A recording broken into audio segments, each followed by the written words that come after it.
everyone, Joey here. I'm back with this week's Minimalist Home Tour. For this week's Minimalist Home Tour intro, I wanted to address and answer the question that somebody asked me last week. Essentially, how I deal with people and family and friends coming over to my place because it's so small. How do I entertain them, so on and so forth. First of all, I actually rarely ever invite people over to my house. If I invite you, you're either someone that I've known for a very long time and you really need a place to stay. And you know, my family, of course, they visited my place before, but they rarely ever stay over because it's so small. Of course, when I'm in a relationship, I would have someone that I'm in a relationship with over at my place. I don't think it's the most comfortable place to stay. So that's one aspect. I grew up an only child. I spent a lot of time alone, and I spent a lot of time working on a bunch of stuff, you know, like reading a book or making a clay art or painting or reading. I've always been more task oriented, always been more activity oriented, or I'll go out in the park. So I still love nature, exploring neighborhoods and stuff like that. I've always loved cafes because they're so comfy, and I love music. I love being surrounded by people, but not necessarily interact with them all the time.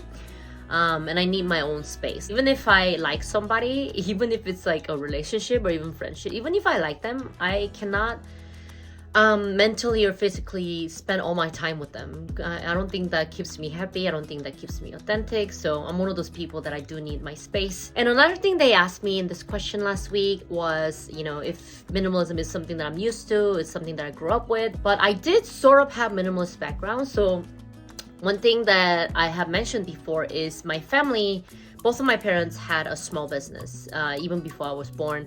So when they started out, they didn't even have a home. So I ended up like sleeping on a couch at their business. I've seen, you know, the type of work it takes for people to make it in the beginning. Even if they don't even have an actual home, they can live at their work. And, you know, I've seen the hustle. And I remember this academy they ran an academy. In the backyard, we had this like slanted cement backyard. And whenever it would rain, my father would plug the cement hole so I'd have a makeshift pool and I'll play out in the pool and everything. So I had a lot of great memories, actually. You know, I'm used to not really even having a space that I call home in the very first, let's say, this memory forming years of my life. I believe I was 5 when I started becoming conscious of my existence. So I never had a house when I was young. And then when we finally, as a family, moved to a studio apartment, so it was a studio, you walk in, it almost looks exactly like, kind of like my home, to be honest. So yeah, I can actually like picture the way that home was set up. You know, there was a little window right across. You could see it from the kitchen. On the right side, we had like a wooden cabinet where they kept the blanket and stuff. And on the left side, there was big fridge in my memory. And so I was used to kind of sleeping in the same space with my parents. We didn't have a bed, but at the time it wasn't very uncommon for people to not have a bed. It was very much furniture-free home. They just lay down a thick blanket on the floor. That is actually, in large part, kind of how I grew up until I went to junior high. In that case, my family finally bought a place, and there was like, I believe on the 4th floor, it had, I believe, yes, it did have 3 bedrooms. So you walk in, and there'll be 2 bedrooms on the right side and then 1 bedroom here, which we kind of use as like a library area. And then there was like a kitchen on the left corner of the house, and there was a couch in the little kitchen area.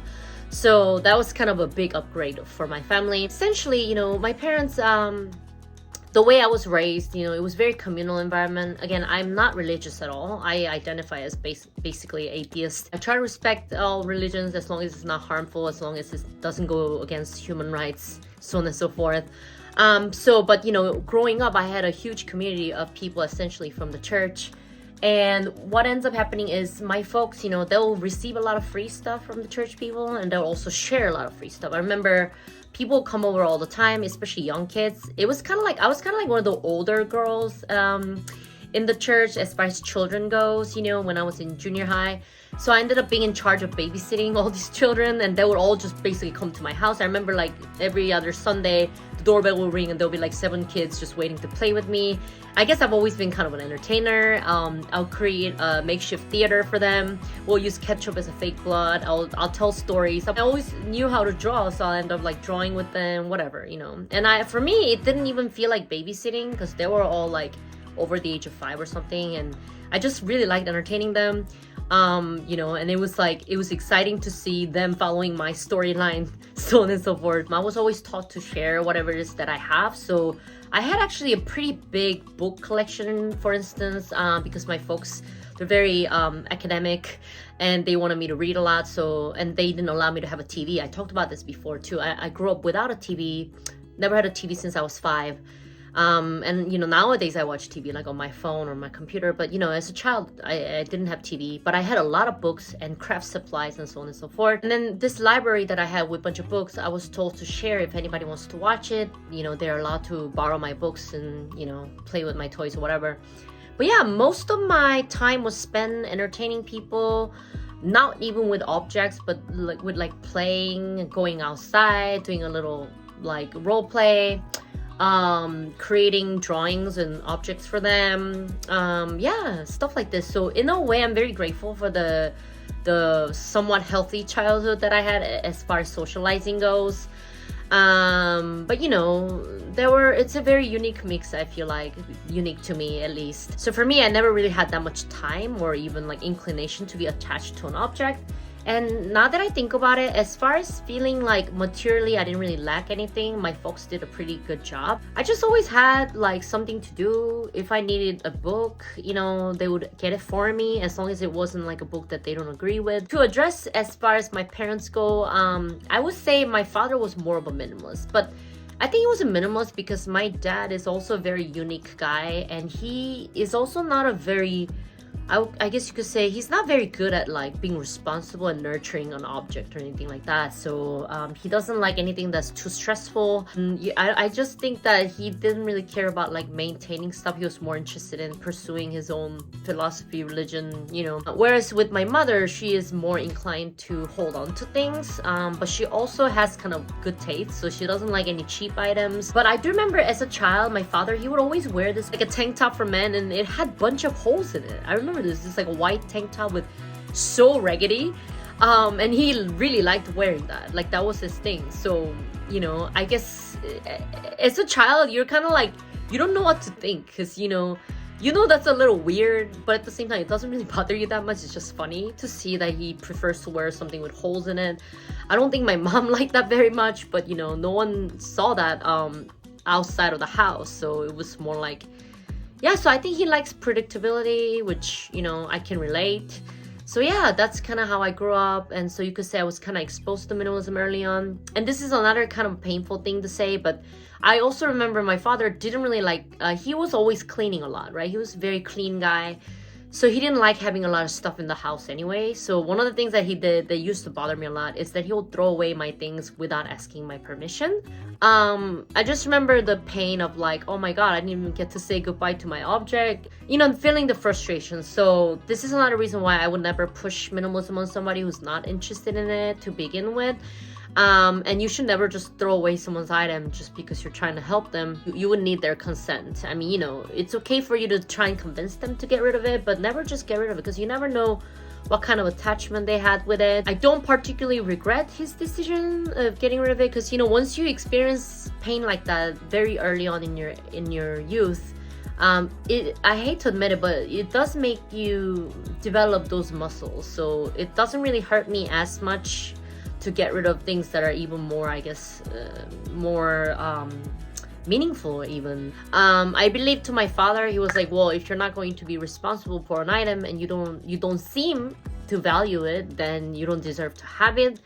Which I think there's certain truth to it. I'm not happy about his approach, but I see some value in that, and this is something that I try to learn, the art of letting go. I talked about this last week also.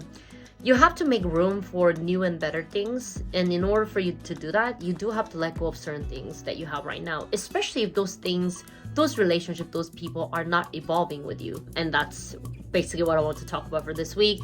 So long story short, yes, I am used to minimalism from my childhood, and I find ways to integrate other people into my life even as I practice minimalism. Again, this is a temporary state. Everything that I do, I know it's temporary, it's passing, I'm always changing. Even your mood is changing. Everything's changing. And once you just accept it and realize this is part of life, this is part of the game, things are so much easier to deal with, and you kind of have more perspective, and then maybe it could help with your anxiety. And just understanding that the beauty is in trying to leave something that is lasting, that is positive, that is productive, that is beautiful. And you really do have the power to create the world that you want to see, at least in your little corner of the world. So that was a long intro for this week, and without further ado, let's start this week's Minimalist Home Tour. Let's go! Hello everyone, welcome to this week's Minimalist Home Tour. As you can tell, I have laundry running. I try to wash my bedding once a week. Sometimes it takes me, I don't know, once every 2 weeks or 3 weeks, but it is what it is. From this corner, you can see that's like my fridge area, and behind here, this is a basket where I keep all in-season clothes. So right now the weather's getting kind of warm, so I'm keeping my warm weather clothes, so like short sleeves in here, and then all my winter coats and stuff are finally put away. And this dress I'm actually gonna wear later because today's Sunday and I actually have to go to work again later this evening or afternoon. So yeah, that's what's going on. And you can see over here just a bunch of miscellaneous items, again some paperwork. Oh, and I wanted to show this up. This is a little pouch that I got. Someone gave this to me as a gift when I mentioned showing a documentary of Alexander McQueen in class, and he bought that for me, which I thought was so sweet. Don't we love people who pay attention to things we say? It's really amazing. But yeah, over here you can see I've taken out some food trash. That one's not completely full yet, and I have some frozen vegetable. I have been cooking a little bit more, so that's what's going on. And down here you can see I bought some grocery, and I've also ordered in some food for this morning. Actually, this reminds me, I just put on some heat in the kitchen and I totally forgot about it. Oh my goodness, it's so dangerous. Well, I gotta turn this off. And this week, I guess we'll do the kitchen tour first, now that I'm here anyways. You can see it's my little kitchenette. There's my little bag where I can put my running shoes and things like that. And, you know, I was getting ready to reheat up the food that I ordered this morning for my late lunch. I've been to the park today to exercise. You'll be able to see that. I've got this new cute watermelon. Washing, what do you call those, scrubber, and then I have new dishwashing soap, and of course that's actually like mold killing spray, which I also cleaned my kitchen a little bit more. And up here I got a bunch of miscellaneous items. So my subscribers already know I keep everything from random items and even the mannequin head up there in my kitchen. Any storage is fair game in my studio apartment. I don't only keep the kitchen stuff in here, but you can see laundry detergent, trash, a lot of toilet paper, and so on and so forth. This bag that I brought from work, I'm actually gonna put some laundry in there once they're done, and you can see there's work laundry right here. So, and you can see my foldable table from this angle, and we'll move into the bathroom. Real quick, again, you know, I have a bag hanging here. Usually I keep my dry, clean laundry in here if I don't feel like folding them right away, so that way my home stays clean. And we'll move into the bathroom. I've done a little bit of cleaning in my bathroom. I have like tried to kill some more mold, but it's still, you know, ongoing. You can kind of see it in my sink. It's kind of clean. There was a little bit of mold there earlier. But yeah, and up here, you know, you can see, I actually was gonna get some more feminine hygiene products, but I didn't need any more because I stopped bleeding. But I did find like one extra one, so that's there. And that's a kind of a medicated cream for my fingers. I'm actually losing my middle finger. Can y'all see this? Like, I don't know what happened. I think I like cut it, and then now it's like my finger's gone. It's so sad.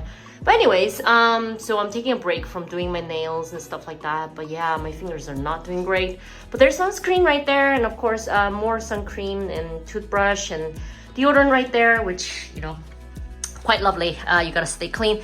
And that's the home tour for this week, and let's just go to the outro. So that was my home tour for this week. I hope y'all liked it. If you liked it, please like and subscribe, and I'll catch y'all next time with more content.